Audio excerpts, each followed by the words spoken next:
ฐมนตรีลงพื้นที่เยี่ยมยามให้กำลังใจผู้ประสบภัยน้ำท่วมเมืองปทุมพรพร้อมเร่งช่วยเหลือและฟื้นฟูหีบด่วน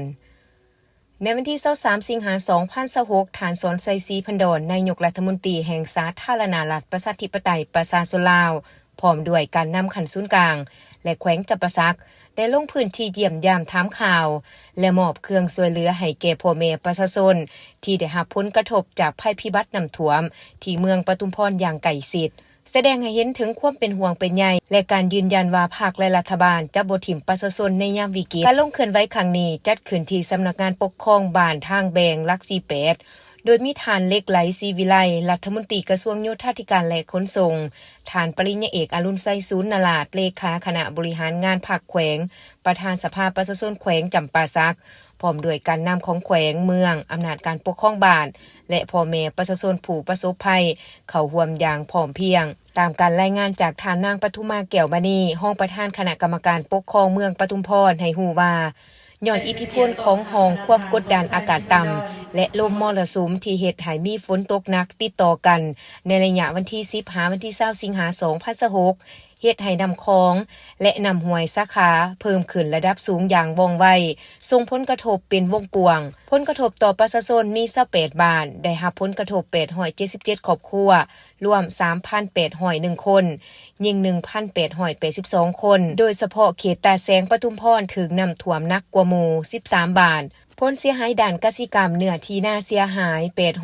823.31 เฮกตาร์สวนมันต้น 70.8 เฮกตาร์สวนหมากนาว 34.1 เฮกตาร์สวนยางพารา 7 เฮกตาร์และสวนอ้อย 0.5 เฮกตาร์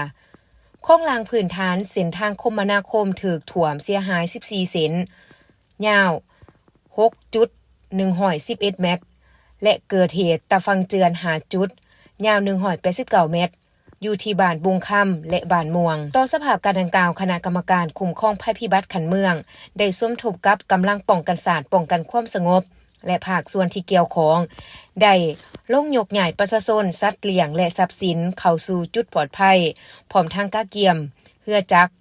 1,159 ลำพาหนะ16คันและกำหนดจุดอพยพ18จุดเพื่อรับมือกับ26บ้านเสี่ยงภัยในตัวหน้าทางเมืองได้เสนอให้ขันเทิงหีบด่วนช่วยเหลือบรรเทาทุกข์โดยเฉพาะเครื่องอุปโภคบริโภคน้ำดื่มยาปัวพยาธิแนวพันธุ์พืชเขาและทางงบประมาณซ่อมแปลงเส้นทางและระบบชลประทานที่เปเพเสียหายโอกาสนี้ทานสอนไซซีพันดอนได้ให้เกียรติโอลมและให้กำลังใจต่อพ่อแม่ประชาชนโดยเด่นย้ำว่าพรรคและรัฐบาลบ่เคยนิ่งนอนใจและหีบหอดจัดตั้งกำลังลงมาให้การช่วยเหลือเบื้องต้นพร้อมทั้งนำเอาเครื่องอุปโภคบริโภคจำนวนหนึ่งมามอบให้พร้อมเดียวกันนั้นท่านนายกรัฐมนตรียังได้เน้นหนักให้อำนาจการปกครองทุกขันยกสูงสติระวังตัว